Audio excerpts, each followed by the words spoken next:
So, buckle in, folks. Buckle in. Again, this is part 8? Yes, part 8 of the training video. We are 8 videos deep in learning how to do a fascist takeover of the American government. A plan explicitly for the Trump administration, should they come into power again.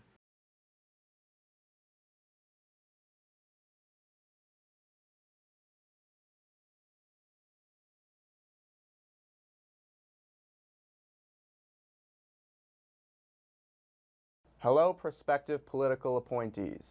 Oh God. How'd they do this? Is this AI? They got this guy, and then they somehow also have him, but as an old man. Did they do like a time travel shenanigan?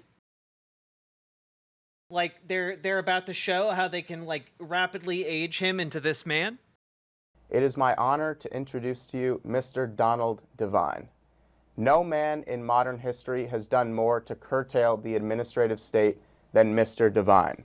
He served as President Reagan's director of the Office of Personnel Management, the agency tasked with managing the career bureaucrats in the civil service.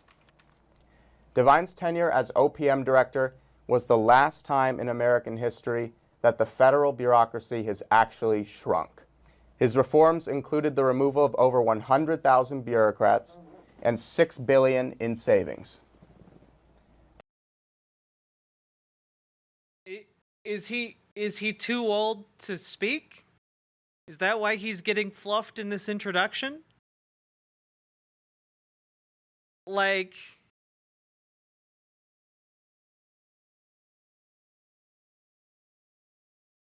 also, again, shrinking the administrative state in and of itself is not a good thing. Like, if your end goal is just to shrink the state, you don't have like a coherent goal outside of destruction of the state.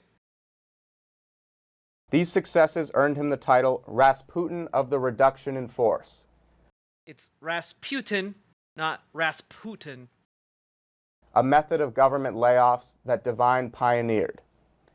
His memoir on his time in the Reagan administration. Also, I'm sorry. I know I'm being pause champ right now. I know I'm being a little pedantic asshole. And $6 billion in savings. These successes earned him the title Rasputin of the Reduction in Force, a method of government layoffs that Devine pioneered. I don't think that's a complimentary title. Rasputin is largely considered like an evil figure, is my understanding. Like, you know, like a kind of demonic individual who was like assassinated like 5 times. Yeah, Donald Devine. Donald Trump's drag alter ego. His memoir on his time in the Reagan administration, Political Management of the Bureaucracy, is the Bible for political appointees who are serious about implementing the president's agenda. We are lucky to have him with us. In the eyes of many in the world, we're lucky to have him with us because he's about to die. He's about to kick the bucket, guys. This every 4-year ceremony we accept as normal is nothing less than a miracle. In America, we understand that a nation is only living as long as it is striving. We recognize a nation is only alive as long as it is living. We only, you know, as long as it's moving, it's alive.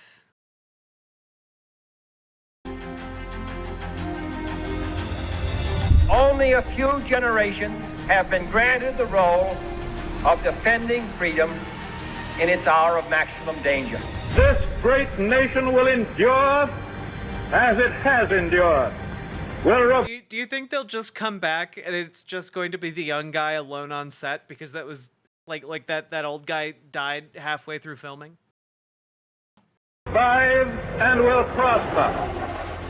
Whether we go forward together with courage God, or we turn back to thrust. policies God that damn. weakened our economy, diminished our guys are leadership in the damn world, bad. America's future will be in your hands.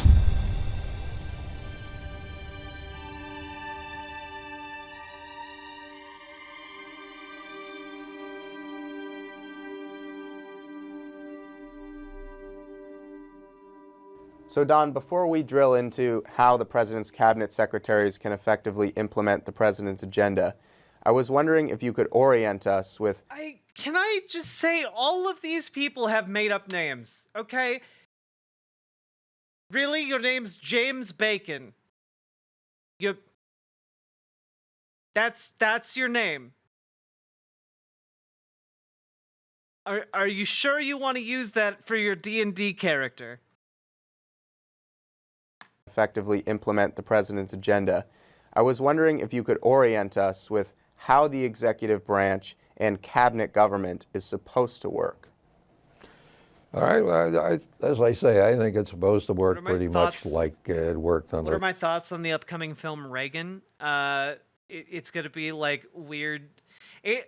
It's gonna be weird conservative schlock, but it's gonna be weird conservative schlock that's like has all of the hallmarks and fingerprints of like those Christian nationalist movies like God's Not Dead. Like they're making like a 6th one or something now. It's crazy. The Reagan administration, and that is to have as much contact between the president and his major decision makers as possible. Mies set up a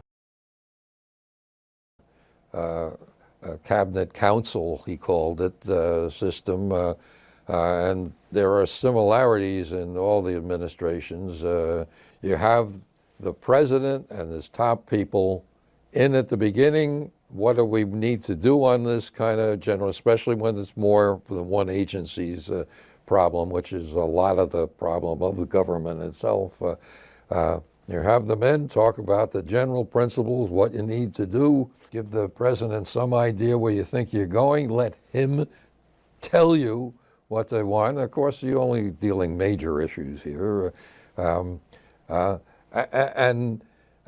That should then be taken by the top officials and brought down to the next level, next level. So, and tell them, I met with the president, we talked about this, he said this. You need to get the president into the process rather than trying to stuff him off at the White House and keep him from making errors, which was our problem too. All of our PR people and most of the people in the White House, they didn't want the president to do anything because then the media wouldn't attack him and it wouldn't hurt his political profile. And you got to worry about those issues too. But in terms of... We need to ensure that Emperor Palpatine has the maximum amount of contact with all of his non-democratically appointed nominees, okay? We need to ensure maximum contact between the president and all of the people that we're going to appoint. You guys, okay? You guys need to be on board, all right? When it's time to blow Balderron, you all need to press the buttons, okay? If you don't do your part, okay, down in the cooling vents, all right, the laser's not gonna fire, all right? If you half-ass your construction job on those thermal exhaust ports, we're gonna blow up. We're going to blow up. Okay, so you need maximum involvement of the emperor in all of these decision-making processes. Policy, you need to get as much interaction with them as possible. And the top person said, I talked to the president and he said this. The next level then said, well, I talked to the secretary and he talked to the president. Next level down, I talked to the assistant secretary, and you need to keep that process going through the whole administration. That's how it should run. The president is the chief executive officer, and he is the one that sets He's basically laying out how the president's agenda is filtered down through the ranks and how, like, what your role as a political appointee is going to be in that process. Which is, as we've learned from the previous videos, to shut your mouth and do what you're told. Policy, people Also, boy, hey, you've got friend if Shonen. he's doing something you know is illegal welcome. or can't work. As we've learned from a couple of the videos, you know, shut up and do what you're told. And as we learned from that one extremely boring video that was like 30 to 40 minutes long, in particular, it's please don't do anything illegal. Please, for the love of God, don't say anything or do anything that would get you arrested or fired from this job. Please don't do anything illegal. We need you so that we can fire the laser at Alderaan.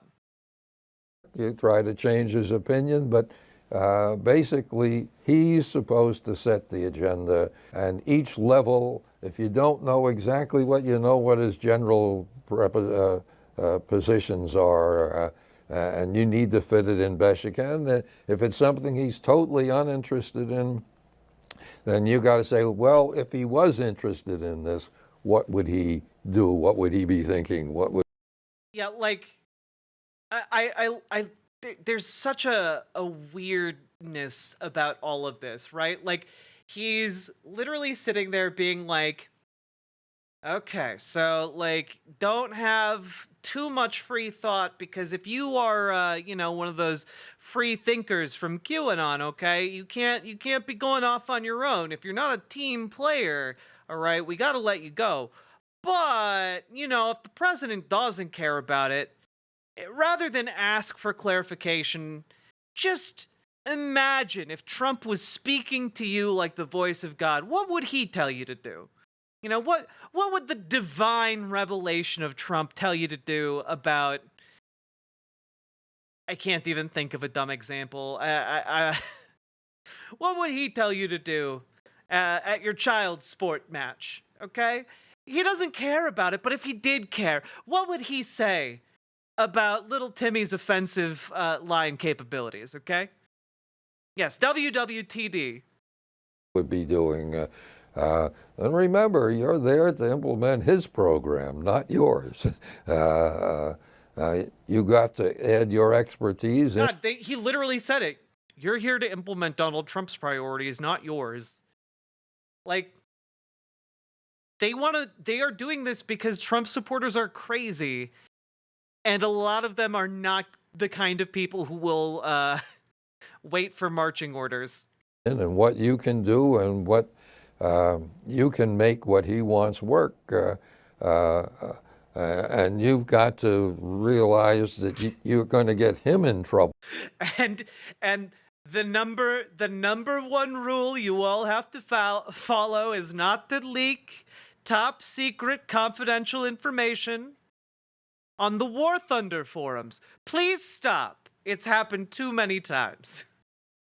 If you do something really stupid or illegal, but you need that continuous. See, like, it's been 6 minutes. He's warned the viewers. Again, this is a training video. This is intended for people who are going to serve as political appointees. He has had to say like 3 or 4 times in the span of 6 minutes, don't do anything illegal. Don't do anything illegal. Don't do it.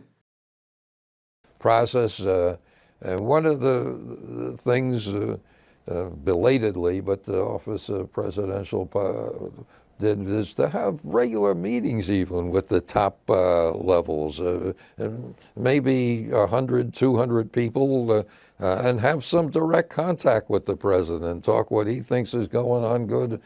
Because the president is the glue that holds the operation together, and he represents the people, and everybody else there is under that allowance, that authority he has, that legitimacy he has. And again, he doesn't have to solve every problem, obviously, but you need to do what you think he would do if he did, and to create How many that times kind can of you process restate the same and thing? keep it going. Okay, like, this is the thing, all right? There's an almost biblical level of repetition going on here because they really want to make sure the true believers understand like 3 or 4 key concepts. Do what you're told, don't do crimes, and you know, if you haven't been told anything, imagine what Trump would do. Like, they need to keep reiterating this because that's basically the entire purpose of your appointeeship, you know? And yet they need to reiterate it so many times because the people they're talking to are dumb as bricks. They're the kind of people who will like assault a random cis woman because they think that they're trans because their pants bunched in a certain way. Like, after a while, we had regular meetings with the president, and I forget down how far down, many levels down. You obviously couldn't have a. Once a year, we had everybody, including Schedule C's. Oh, banana brains! If Trump loses, but you need to keep that relationship. And if you keep them hidden over in the White House and nobody is able to see them, then you're going to break that chain. Period. You know, excellent observation, Hypervisor. Love that the two options are do what Trump says and not your own thing. There's no what is right. That's because they assume Donald Trump alone can fix the country. Like, the assumption is he's basically an infallible, like, demigod. Hey, very knifey duck. You got to have him involved in the process, not to make every decision, but involved in the process.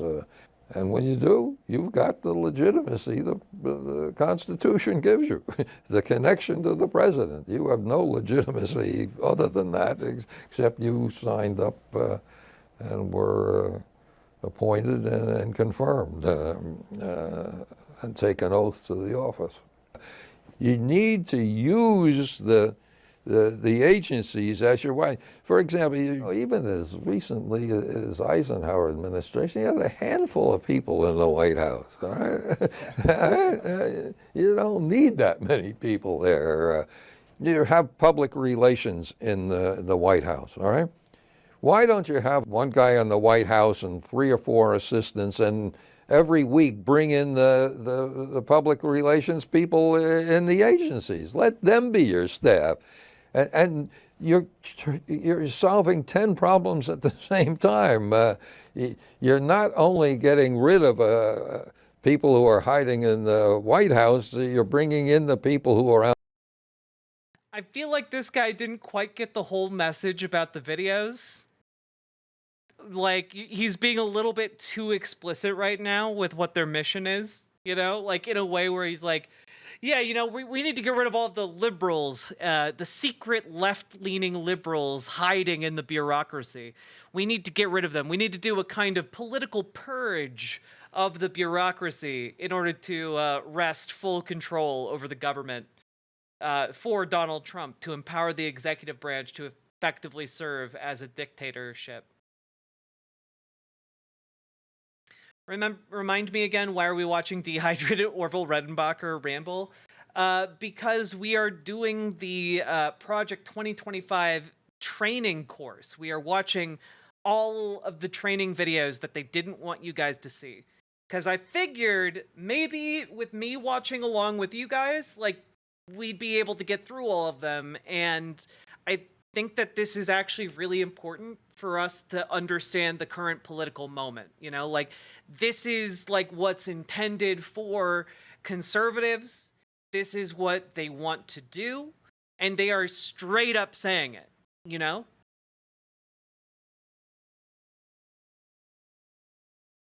Orville Redenbacher or Evil Redenbacher? Out there doing it, you're getting more information and you have more staff. I mean, you're using the whole public relations staff of the government, which is enormous, rather than trying to start everything from scratch there. There are inherent functions in the White House you might need be. You certainly, the Office of Presidential Personnel has to have a certain degree of people there because they've got a direct function for the president. But most of the offices in the White House should be using the resources out in the agencies. They have many more resources than you do. Now, you have a little more cachet to get higher up in the media, but... And they have the legal authority. Yeah, right, absolutely.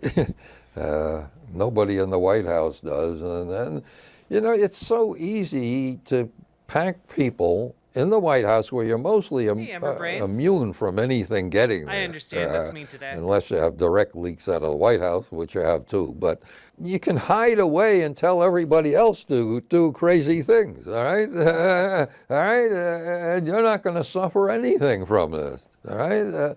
I mean, the agency head has the legal authority.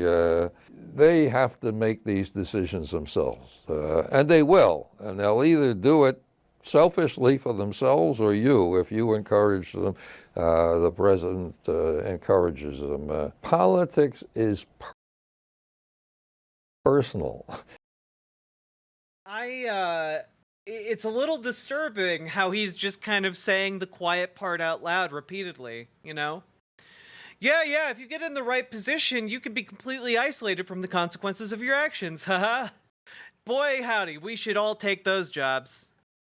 And you got to make a personal system work to have a president who's in charge and to really get any kind of program adopted. You got to think of it more in political, and that's why the more successful somebody working on agency clipping this heads, already? I would say, No had idea. a political background. I mean, they're used to dealing without the people from the private sector are used to leaning on the ability to be able to decentralize decisions right down to the bottom. They can have 50 levels. But you're going to find out if one of them is stealing money from you, unless it's the one who's chalking up who's the process. And then you got to keep a good eye and have a good person in charge of that. Could they not afford, like, a person to hold, like, reading cards, like, or like a teleprompter or something? Like, good God. So it's a very different business. I mean, one thing I believe is it's a political business, it's a personal business, and it can't work unless you make it work that way. If you try to run it like a major corporation, it's not going to work. That you can't treat it the same way you treat the government. It's a totally... I am shocked, dude. I'm shocked. The current Republican line is that you want people to run the government like a private business. And he's here like, as a Republican, as like the most Republican in the room. This guy hasn't asked him any questions. This younger guy was just here to introduce him and fluff him up. He's sitting there being like, yeah, actually, you don't want to run the government like you would a corporation. They're two totally different things. Like, it's amazing what Republicans will admit behind closed doors when, like, to millions of people, they will be like, yeah, you want a businessman to run the government because, you know, is your city making a profit from those roads? And, like... A lot of people, it works. A lot of voters will be like, well, yeah, that does make sense. I do want our money, our roads to make money. Like, it's amazing what they'll say to get votes and what they'll say behind closed doors, you know? Yeah, like the entire claim Trump had to running for president in 2016 was that he was an incredibly successful businessman. And this guy's like, nah, y'all are dumb as hell for believing that. Different operation, and you need a political, personal kind of Please system stop making a jack-off working motion. throughout it from top to bottom. And it's the only way it can work. Polish that system from top to bottom. And then again, and again, and again, and again. You know, get a little wrist action in there. So, Don, you've oriented many prospective political appointees in your career. What is the first thing you would tell them as they're coming from private sector into the government? Well, I'll quote somebody else to begin with, a guy named Roy Ash. He was the head of Litton Industries, which was a big business operation. I don't even know if it's still around, but Litton is still around. It's in the new Pokemon games.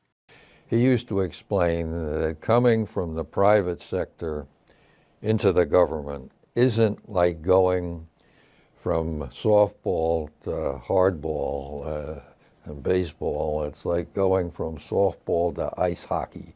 All right, it's a Not like going from softball to hardball. totally different kind of environment and works under different principles. One of the great conservative economists, a guy named Ludwig von Mises, wrote a book published by Yale University Press, believe it or not, and it's simply called Bureaucracy. And he's the one that taught me about government and how it's different. And the Yeah, fun fact about that, actually, Trains and Bullshit. This is actually Elder Scrolls 7. You know, Bethesda's actually prototyping it right now. It's just very advanced. model he uses is very clear. 48 seconds long. That's something I could watch instead of this. What problem? The whole not get the merger thingy problem? You went to one staff meeting and you've got the whole company figured out. So I filmed this on my phone in the staff meeting this morning and attaché put it on the computer, so check it out. San Francisco, and we See? are an old money New England See? company. They're looking See what? Guy's a world-class air digger. An air water? What are you talking about? Keep watching. Every time he tries to make a point, it's like he puts an invisible penis in his mouth.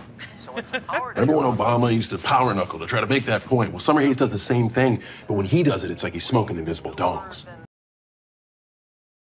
10 out of 10. Exactly what's happening here. Let's suppose that you have a multi-layer institution, and in the government, one estimate is it's 70 degrees from where the president is down to where you actually meet real people, 70 levels. I think it's more like 50 or 60, and it depends on the agency. But anyway, it's long. Private sector doesn't go down. But even in the private sector, when you have multiple layers, you have a guide to let you know what's going on. When you have multiple layers and it's just the logistics are piling up, you need to have a guy tells you what's going on. What do you do if you're sitting up as the chief executive officer of a business and you don't know what's going down 10 layers below you? How do you find out? Well, you have a profit and loss system. The joke that is coming to mind is you need to have a guy that shows you around the orgy, because sometimes there are just too many layers and you don't know what's going on. All right. And then he said 10 layers down, and I just like, oh God, too much of an orgy. System built into your accounting system, all right? And if they're making money, that's good. If they're losing money, you got to do something about it. You get signals through an instrument. Now, and then when you come into the government, you don't have that instrument. How many layers can there be in an orgy? You have layers? many more layers of the government, and you have no profit and loss system to find out what's going on. And in fact, if you could go down and measure it, and you find could go down and measure it. Later Inkcloud, so far it hasn't been too bad. This guy's just very boring, but his main message is, hey, don't do crimes, listen to Trump, and if Trump didn't tell you anything about it, just imagine what Trump would do. You know, WWTD. And then we've been making fun of this guy because he's a hand talker, but he does like a lot of invisible dick with his hands. And it's very funny to me.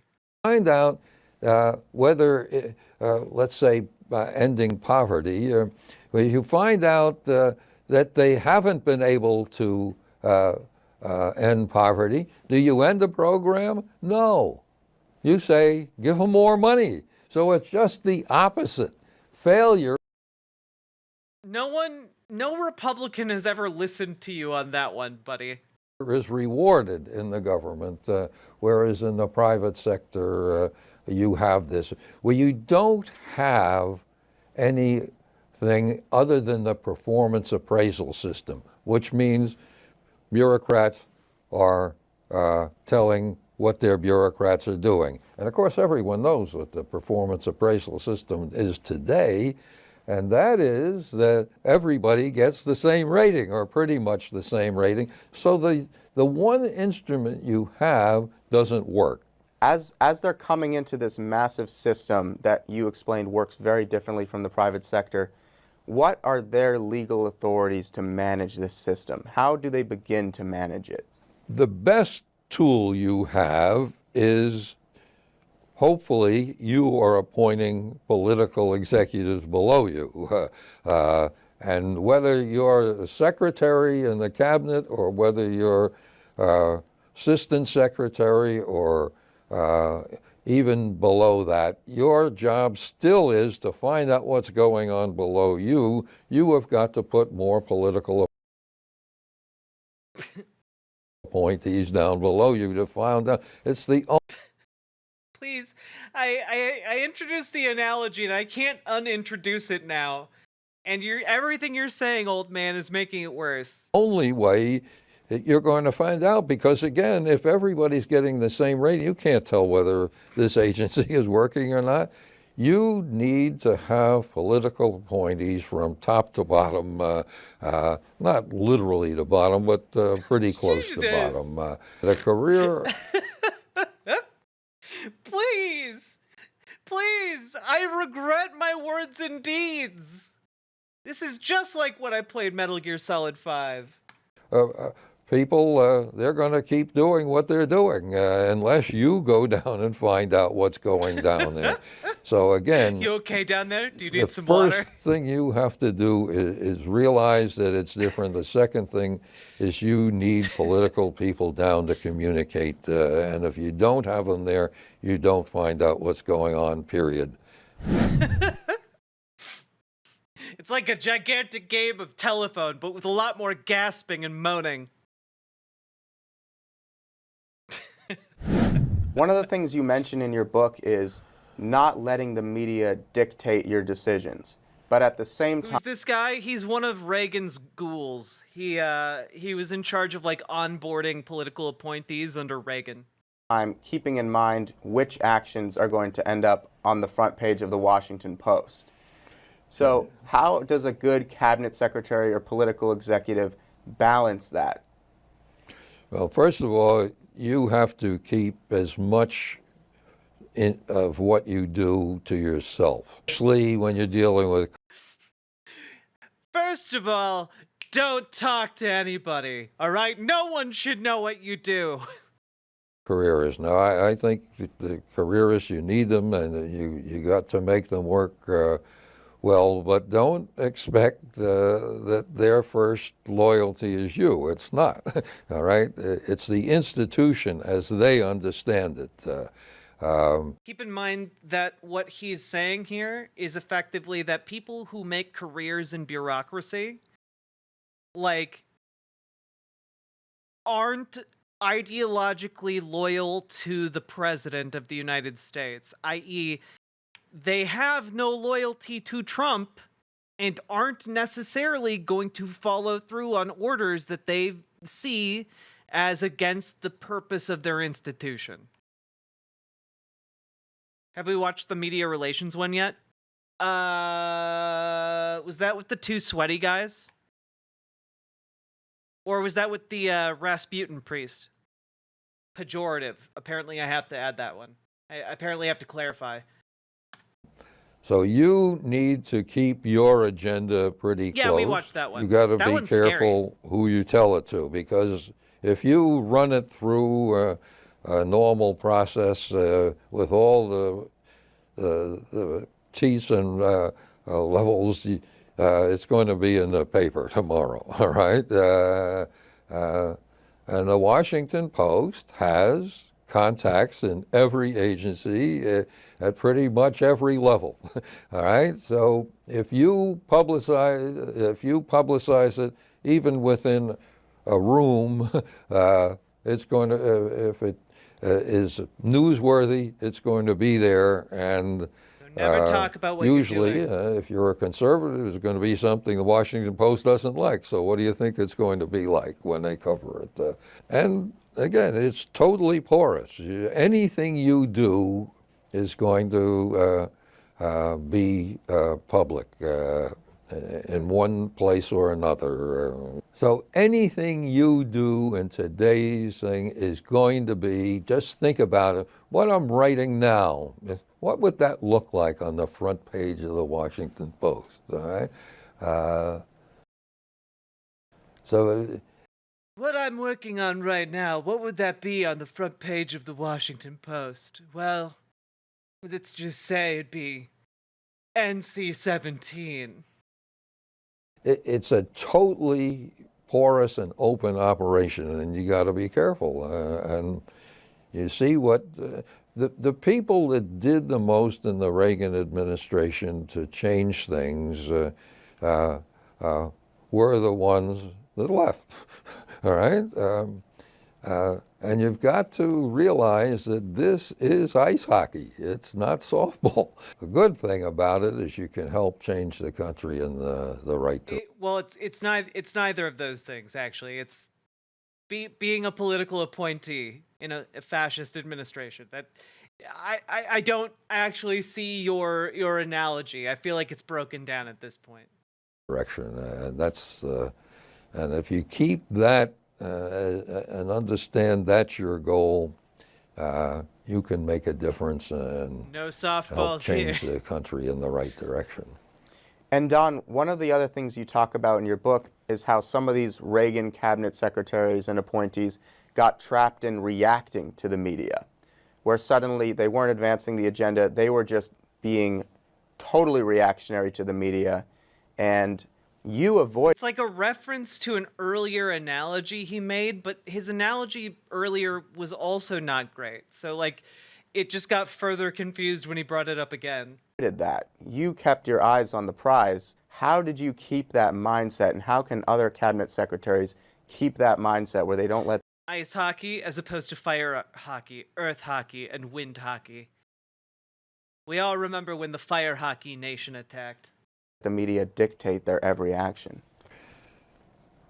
Well, I mean, it's very hard, and actually the most places I got it was from the White House and the Office of Management and Budget. I mean, if you keep things on a tight level in your agency and do what I just said about being careful what's out there, you don't have to worry too much about the press. The problem is, once you let other people in, and especially if you go to a bureaucracy like Office of Management and Budget, mostly careerists, once they see what you're doing, just figure it's going to be in the Post.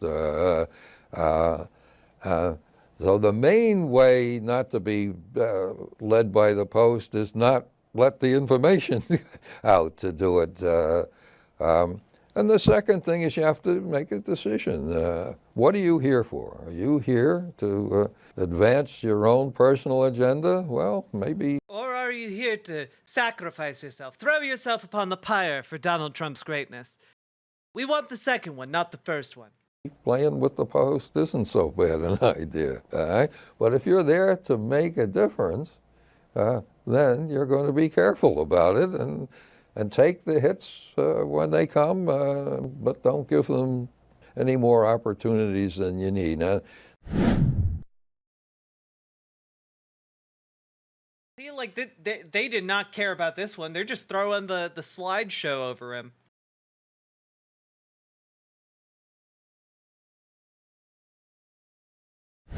You said in your book that the only way to avoid criticism is to do nothing. It seems like a lot of people decide to play the Washington game and do nothing in order to climb the ladder. How do you find appointees that are actually going to do something and willing to take the bullets? Well, you have to get people to as much degree as you can that have shown that they're willing to take chances. Now, we were so spoiled in the Reagan administration. I'm sorry, what? Degree as you can. Take the bullets. Well, you have to get people to as much degree as you can that have shown that they're willing to take chances. Now, we were. You've literally, this entire video has actually been about the opposite, about how you want people who are effectively yes men. And now you're saying, well, we need people who are willing to take chances. No, you don't. Every other video that Project 2025 has put out in this training course so far is explicitly about how you don't want people to take chances. It's the opposite. We're so spoiled in the Reagan administration because we ran in 1976 before we ran in 1980, and we ran against a sitting president. So anyone who would come to us when the president of the United States was against you and you had no, I would go around the media events, you couldn't find one elected official, I don't care at what level of government, who was for us in 1976. So anyone that... Please, Grandpa, please, for the love of God, we have a finite amount of time on this earth, and so do you, frankly, and you should maybe be more worried about that. Was for us in 1976, we knew was solid, all right? So and we were really, I mean, most people times you're not going to have that opportunity. So you need to find people that are willing to do the thing that isn't that way. That's the personnel department almost always looks at people who are, quote, successful, which usually means that they don't fight anything. You need to have especially a personnel department that's looking at people who take risks, who are not going with the flow, who not everybody says is wonderful. Again, why government is so different than the private sector. You want people who will stand up to the media. And again, it is pretty incredible that he keeps coming back to this point, which is that he's just like completely dismissive of an entire cornerstone of what like Republican rhetoric has been on the campaign trail for like the last 30 years. And he's just like, yeah, you actually want it to be completely different. Take it from me, a guy who worked for Reagan. There and in the private sector, that's not necessarily who you want. All right, you need kind of people, and everyone who did stand up came from backgrounds that weren't in the top level of what you would think they would be. Yeah, what were all these brave stands against the media? Can you regale us with any specifics from your shitty old-time stories about you being bad and evil? And the best place to find it is in the campaign. And the earlier in the campaign, the office, the better, because nobody knows who's going to win at the beginning of the operation. You know, when you get towards the end, well, then all the people who want to be with the winner come. But so it's called political management because political type people are the ones you want, and they're not necessarily who you want in the suite of the Fortune 500 company. They're different kinds of people.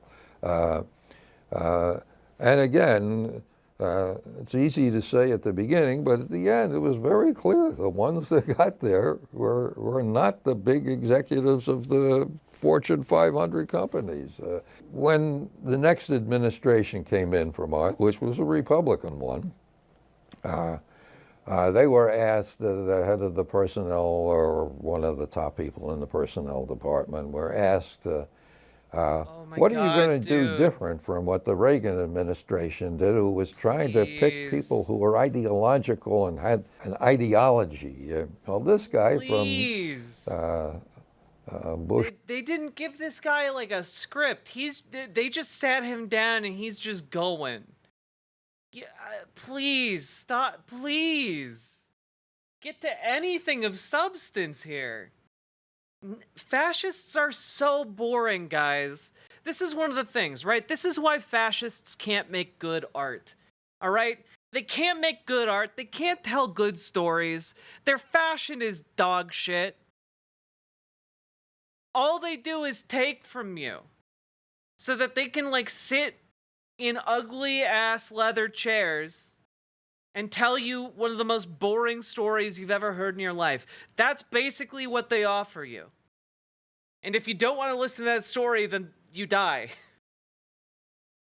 One personnel operations said, we're not looking for people with ideology. We're looking for people who want to build their biographies. Well, I mean, I knew what that administration was going to be like, and it was.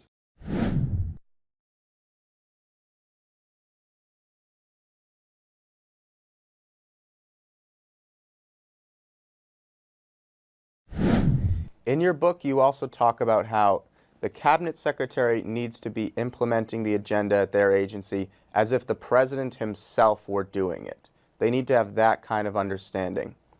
How does the cabinet secretary develop that understanding, and how close do they need to be working with the president to be able to do that? So you need a direct relationship with them. I just did a book review of Barnhart, who was the head of Interior Secretary for Trump, in which he makes a big point about this, that when he was brought over... Yeah, no, Somniostatic, like, unironically, he's talking about how basically the cabinet appointees are going to be, they're going to be your vanguard, all right? They're going to be the ones who go out and motivate everyone else to take action, all right? So you need true loyalists there who will be willing to sacrifice themselves and their careers for your greater glory. You know, you need your apostles. There when he was the deputy, he was told he was going to be acting head of it. He only asked... Well, yeah, exactly, Bisadu. Like, that's why all of these videos, every single one so far, has spent time, like, doubling, tripling, quadrupling down on different courses of action that are fundamentally, you could describe them in, like, a 3-minute video on each of these topics. These could be 1/10 their length and convey exactly the same amount of information. And, the issue is they know that everyone who's going to be applying for this is a follower, is really, really not to be trusted when it comes to independent thinking. And so they need to spend 30, 40 minutes, an hour reiterating over and over and over again something as simple as, hey, stupid, don't break the law. You know, like they need to do that because the people who are going to apply for this don't know about that. They don't know that you shouldn't break the law. Like, that's a new concept to them. The president one thing. He said, who do I report to? And Trump said to him, you report to me. Now, this stopped him and would stop me too, because nobody reports directly to the president in the cabinet, in most administrations.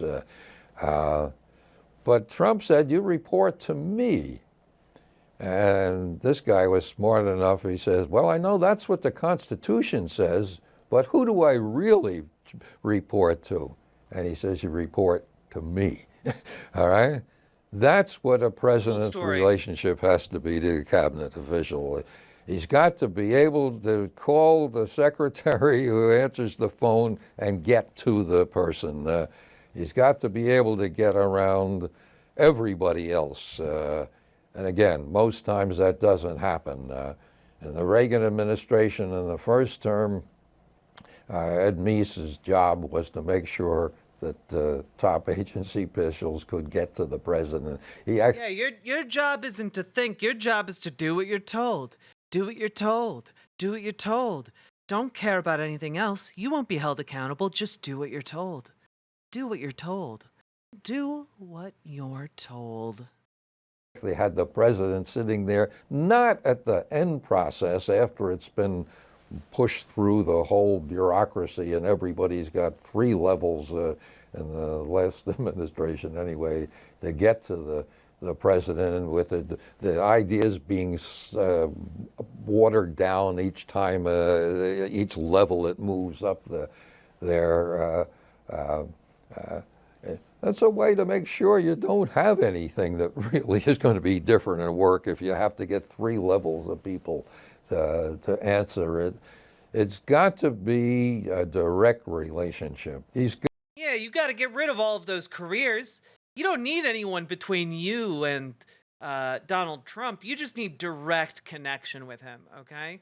You need to basically have his hand up your ass, puppeteering your every move, all right? That's the kind of relationship you should have with Donald Trump. Got to know what the president does and to have some contact. And the people below the cabinet, some agencies at the cabinet that aren't pure cabinet in the sense, and they should be there too. OPM should be there, which it wasn't. So you need people who are in contact with it and know that their boss or their boss's boss has direct contact with the president too. So that whole structure of political appointees has to have good relationships with each other and understand each other and understand ultimately what the president wants.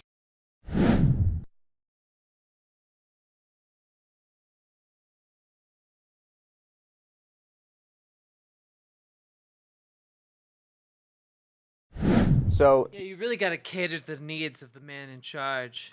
That is the challenge when you're looking above and you're trying to reach the president because you have this massive bureaucracy between yourself and the president. Oh man, you know what?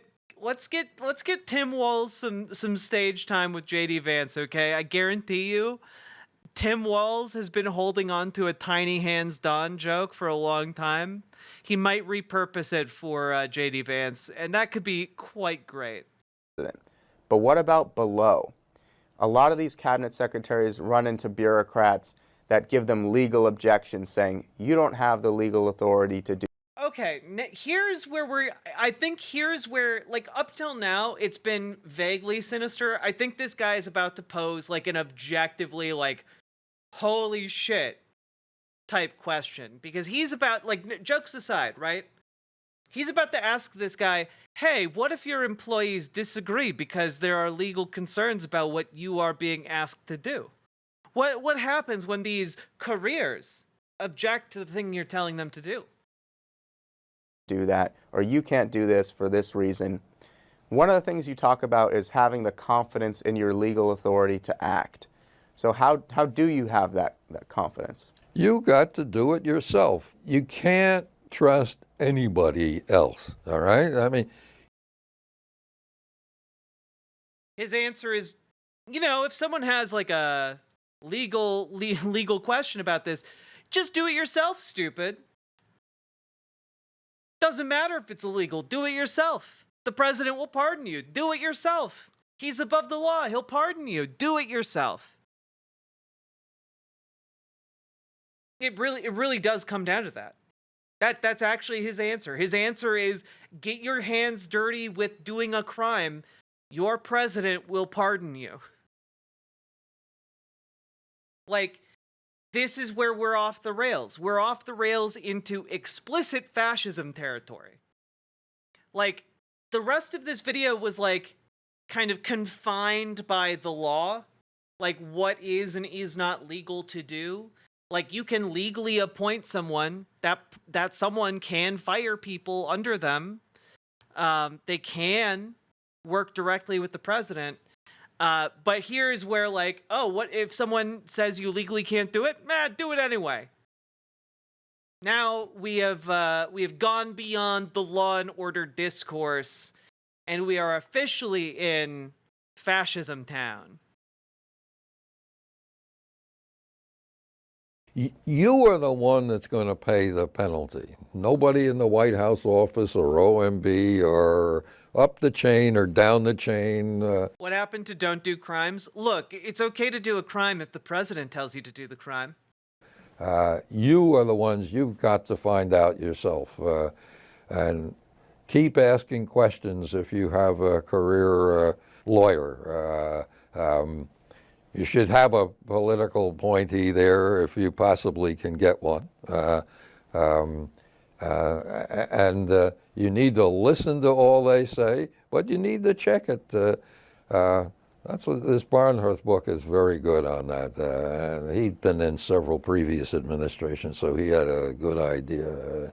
And he was a lawyer too. But you've got to become a jailhouse lawyer, all right? You've got to know the law yourself. And when they say something, you got to look and check it.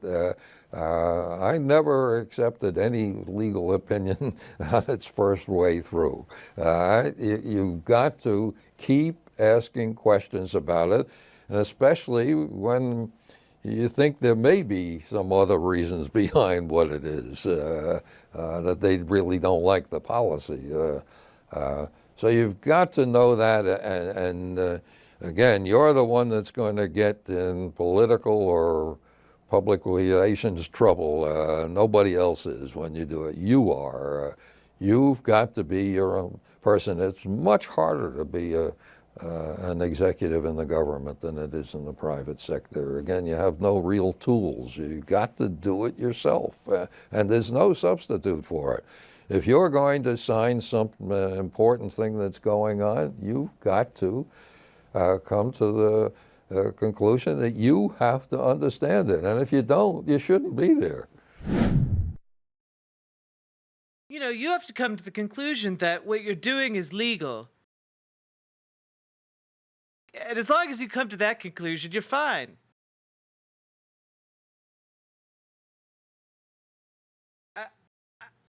Am I maliciously interpreting what he just said? If my takeaway from that is basically, you know, if you aren't the type of person who can convince themselves that what you are doing is right and legal, you know, all other outside facts to the contrary, you should not be in this job. No, that's not a malicious interpretation. Okay, good. I'm glad. I'm glad other people are here with me.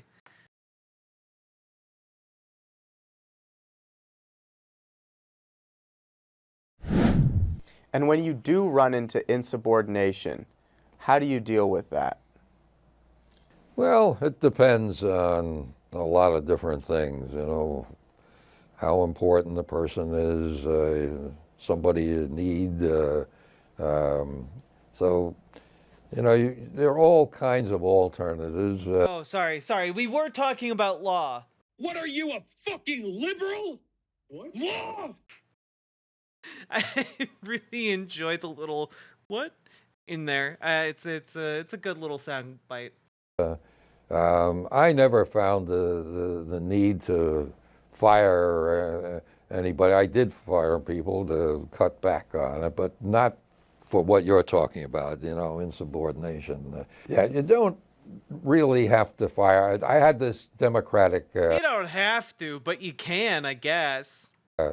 How the hell are these videos public? ProPublica was able to obtain them. These were never intended to be public. They were secret training videos for Project 2025 folks who are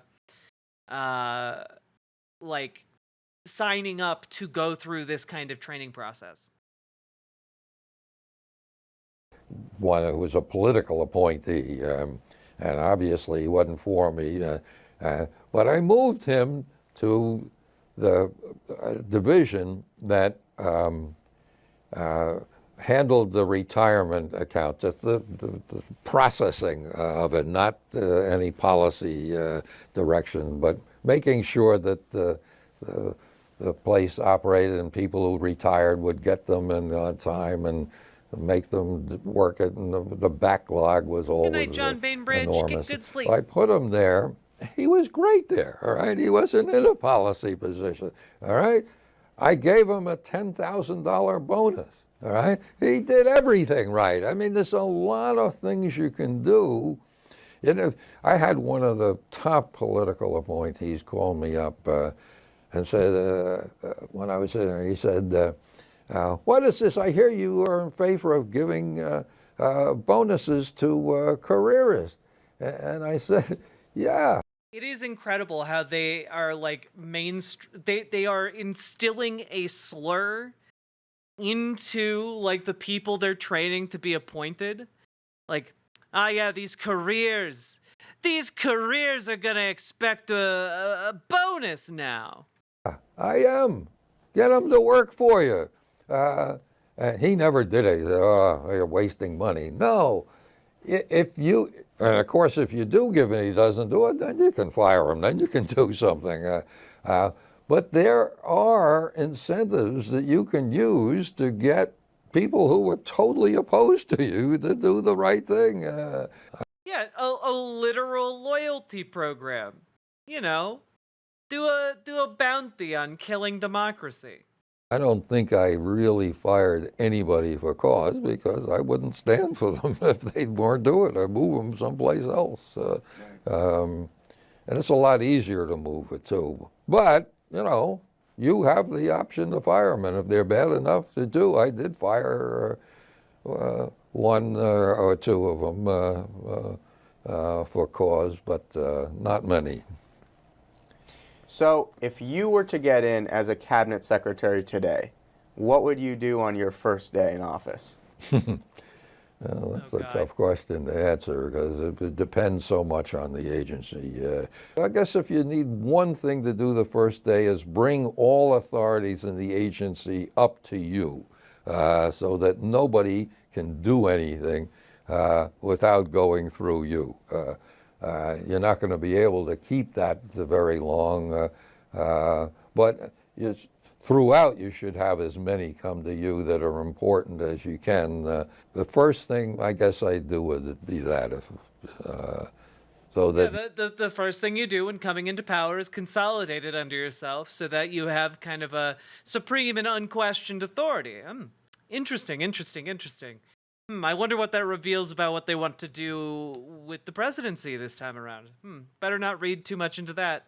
They can't do anything unless you know about it or have somebody you know knows about it do it. And then would you move on to ensuring that you're putting the political appointees into the proper roles beneath you? Well, again, you should be doing that before you come in. I mean, yeah, you should be establishing some ground rules before you get to that.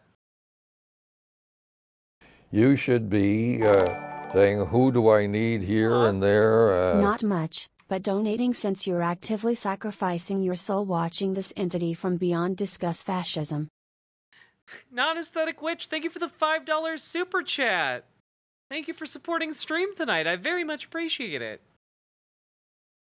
Who would fit here, who would not? Go to the personnel, White House personnel, find out who do you have in the process. You need to do that before you get there. And you should have a team with you. We were enormously lucky. I was the head of the transition team and the head of the agency, and I just brought all the people in the transition team over to the agency. The trans team. And that's, of course, very helpful, too, is the people who have been through the transition. And been through the transition? Trans? The ideal should be as many people in the transition as you could get in. A trans man working on the inside for the last 60 years. Who are good, and you'll find out who was and who wasn't during the transition. So you should be ready to run the organization from day one. And hopefully the transition team has somebody in there already if you weren't doing it yourself. I mean, You know, Biden had the feminization camps, and the Trump administration will have the transition teams. ideal is to have the transition team leader be the one who is the appointee in the agency. Isn't an org non-binary by default? I have no idea how to answer that. Thank you, Don. It's been a great talk. I think we should leave the appointees with a summary of what has been. This guy has the charisma of like a moldy blanket. Like not even a wet blanket, like a damp, moldy blanket. Said today. All right, the first thing is that what you're doing is different from what you've been doing, all right? This is a different kind of business. It's a political business, it's a personal business, and you don't have a nice profit and loss system to tell you what's going on below. That means you can't decentralize. You've got to do it yourself. It means that you need the details of operation. Okay, so what? You have to get into everything you're doing in a way you didn't do before. You need to look at the specifics. You need to know that the whole process depends on presidential relationships. The loyalty to the president is not some mind thinking. It's what the Constitution says. That's what you're there for, to implement his program. Next, realize everything you do is going to be on the front page of the Washington Post if it's going to hurt you. Be careful with everything you do. Keep your agenda close. Know your legal rights and find out yourself. Yes, use the lawyers, but find out. Keep asking questions and read it yourself. Keep contacts outside of Washington and outside of the thing. Keep in touch with some real people. Okay, number one, you guys don't know real people. Number two, I feel like this is one of the scariest ones yet. Clearly, this video is very boring, and this man has, these two men have an active void of Riz. Like watching a neutron star collision that is turning into a black hole of just absolute void of Riz. But the reason it's scary here is he's literally saying that you need to, as a political appointee, again, not democratically elected or accountable, you need, once you are installed into power by the president, to then centralize your authority, basically become the dictator of your department, make sure no one can do anything without your go-ahead so they can't resist you, and then you need to be 110% loyal to the president above all other things, because you are there to implement the president's agenda. And, you know your legal rights so you can just say, F it, and do whatever the president tells you. And then don't tell anyone what you're going to do because, you need to preserve secrecy, essentially. Like, this is just outlining step by step what they want to do in the government and how they will dismantle it. This is like the actual step by step. Step 1, get in there. Step 2, eliminate all your competition. Step 3, toe the line. And then step 4, fascism. Like it's really laid out very clearly here. Yeah, don't delegate any authority, power, or knowledge. Obey the president in what he says, and he will pardon you if it's illegal. Yeah. It is the workflow of fascism. It's kind of, it is stark and shocking to see it laid out like this. Washington and outside of thing. Keep in touch with some real people. The last thing I guess is say, laugh at yourself for being in this crazy business. All right? This is not how most of the world works, right? This is a very personal political operation, and keep asking yourself, why am I here? All right? Am I here to build my resume, or am I here to help the President of the United States make the country better? And hopefully all you people are going to take the latter one. Thank you so much, Don. It's been a pleasure. And I think our political appointees are going to be very well equipped going into the next administration now. Remember, be loyal, kids. Well, thank you. It's a great pleasure to be here. And this Service guarantees citizenship. is the kind of lecture I gave to all the people coming into the Reagan administration. So I hope it helps. All right. Thank you.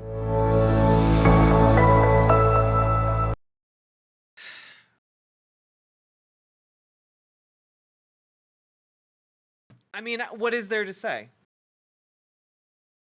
This is how they intend to wield power and what they intend to do. Like, this isn't I know that my scintillating personality, all right, makes this watchable, but these guys want to kill you. You know? Like, there's something absolutely shocking about this. How they can calmly, like, sit in this room and make one of the most boring videos you've ever seen in your life while they're directly talking about how to create a system that will grind you and your loved ones into beef. Like, they want to pulverize you in their political machine. You know? If you're a minority, if you're trans, if you're gay, they want you punished under, like, a theocratic dictatorship. And they're talking about the actual nitty-gritty mechanics of how they're going to do it in great detail, over and over and over again, reiterating, and reiterating. And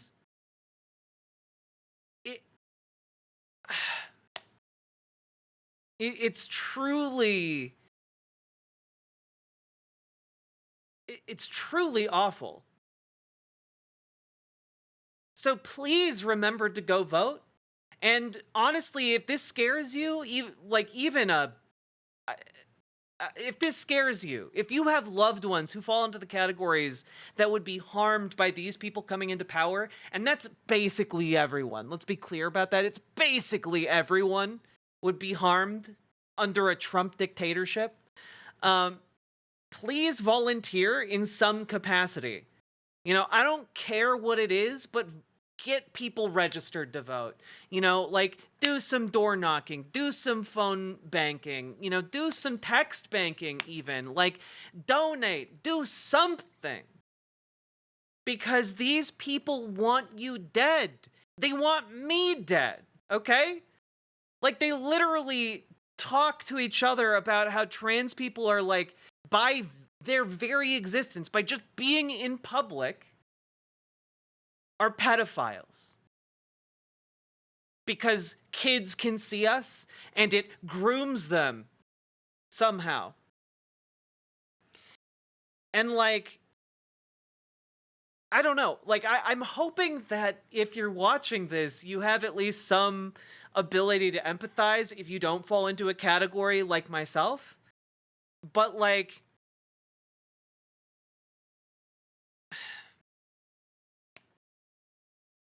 this is literal do or die time. If you value democracy, if you value your friendship or relationships or, you know, life as a minority, like, and with minorities, like, you need to turn up. This is the time. This is the hour for you to get involved. Some way, somehow. You know? Yeah, I mean, how do you want the literal gender police? Because a Donald Trump dictatorship is how you get a literal gender police, all right? Like, right now, they're trying to, like, ban a cisgender woman from, like, the Olympics. because they think she looks mannish? Do you really think people in your local community who are going into the women's bathroom are going to get a kinder treatment if someone thinks they look not 100% put together as a feminine woman? Get out there, vote, and organize. Do the things, because we need to get our shit together. Because there have been millions upon millions upon millions of dollars have been poured into our opponents to get their shit together already. And we've got catching up to do.